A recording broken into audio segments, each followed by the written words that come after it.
Medical science के सबसे जटिल और गहन विषयों में से एक ब्रेस्ट कैंसर की इस विस्तृत चर्चा में स्वागत है। आज हमारा मकसद बहुत साफ है। अब तक के उपलब्ध सारे क्लिनिकल डेटा और मेडिकल लिटरेचर का इस्तेमाल करके इस बीमारी के हर एक पहलू को पूरी गहराई से समझना।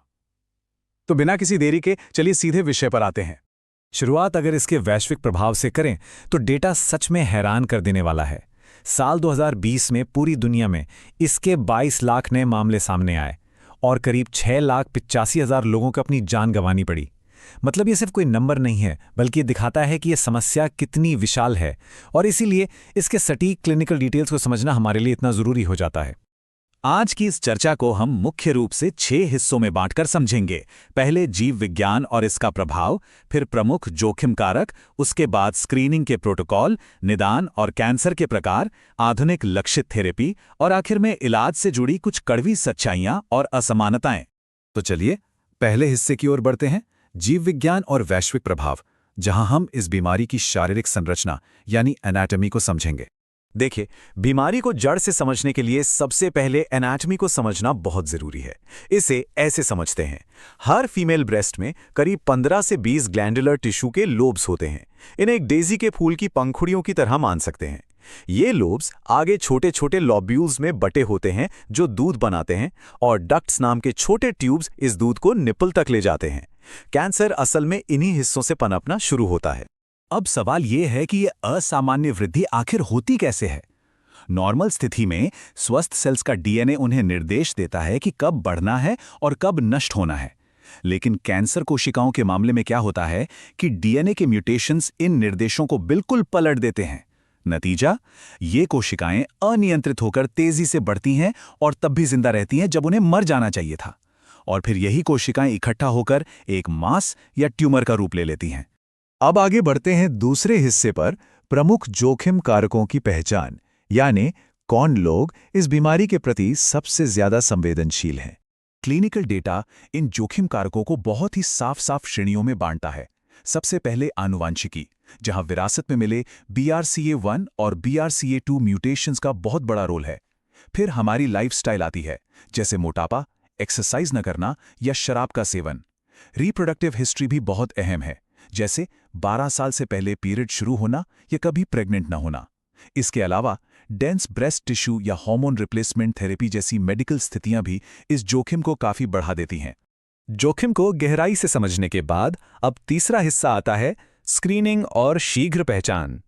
यहां हम American society of breast surgeons या ASBRS के दिशा निर्देशों को देखेंगे। स्क्रीनिंग की ये क्लिनिकल प्रोटोकॉल्स बिल्कुल स्पष्ट है। ASBRS कहता है कि अगर जोखिम औसत है और ब्रेस्ट टिश्यू सघन या डेंस नहीं है तो 40 साल की उम्र से हर साल 3D मैमोग्राफी होनी चाहिए। लेकिन अगर टिश्यू डेंस है तो सिर्फ मैमोग्राफी काफ़ी नहीं है, उसके साथ MRI जैसी सप्लीमेंटल इमेजिंग एकदम अनिवार्य हो जाती है। क्यों? क्योंकि डेंस टिश्यू में कैंसर को पकड़ना मुश्किल होता है, और जो लोग हाई रिस्क कैटेगरी में आते हैं उनके लिए तो एक तय उम्र से सालाना मैमोग्राफी और MRI दोनों ही जरूरी हैं। यहां से हम चौथे हिस्से में प्रवेश करते हैं, निदान और कैंसर के उपप्रकार।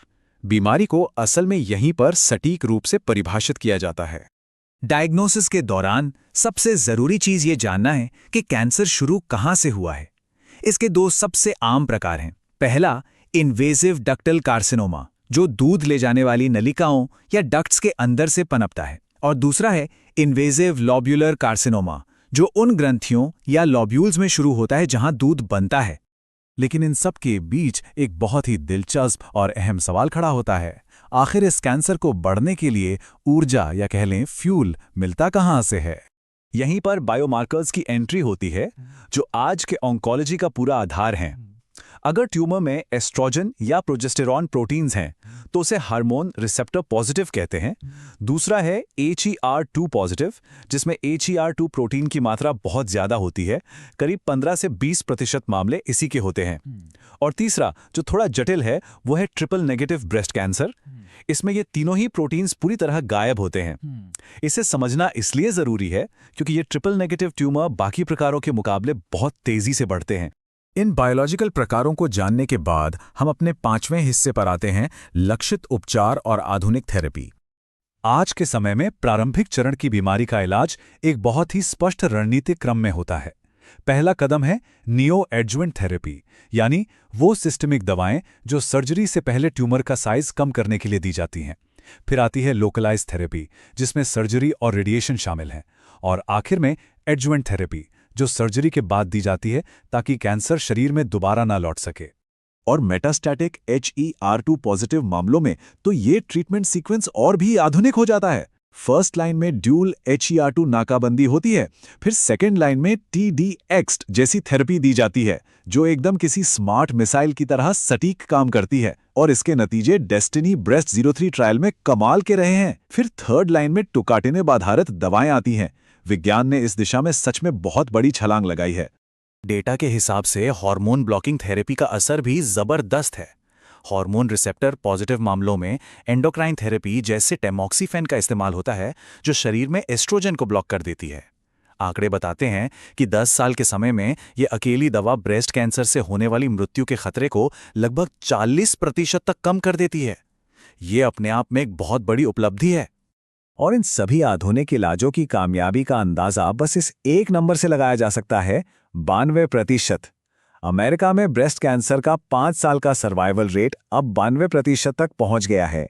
ये साफ दिखाता है कि इस डेटा ड्रिवन अप्रोच में कितनी ताकत है।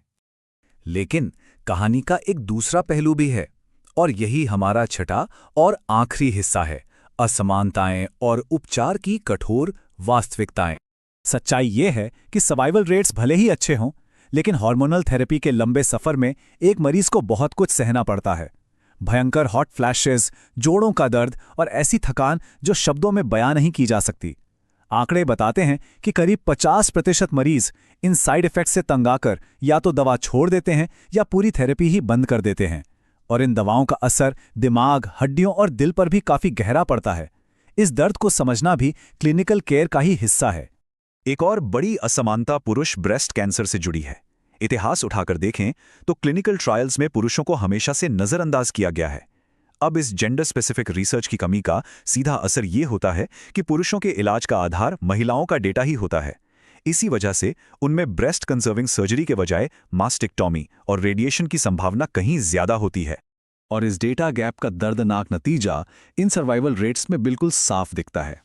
महिलाओं में जहां 5 वर्षीय सर्वाइवल रेट करीब 83% है, वहीं पुरुषों में यह गिरकर सीधे 72% के आसपास रह जाता है। ये आंकड़े चीख चीख कर कह रहे हैं कि हर जेंडर के लिए अलग और सटीक क्लिनिकल रिसर्च की कितनी सख्त जरूरत है। तो आखिर में इन सभी बारीकियों और डेटा को खंगालने के बाद एक बहुत बड़ा सवाल हम सबके सामने खड़ा होता है।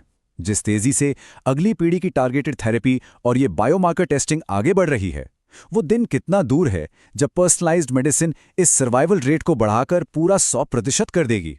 विज्ञान इसी उम्मीद के साथ हर दिन एक नया कदम बढ़ा रहा है। आज की इस गहन चर्चा में शामिल होने के लिए बहुत बहुत धन्यवाद।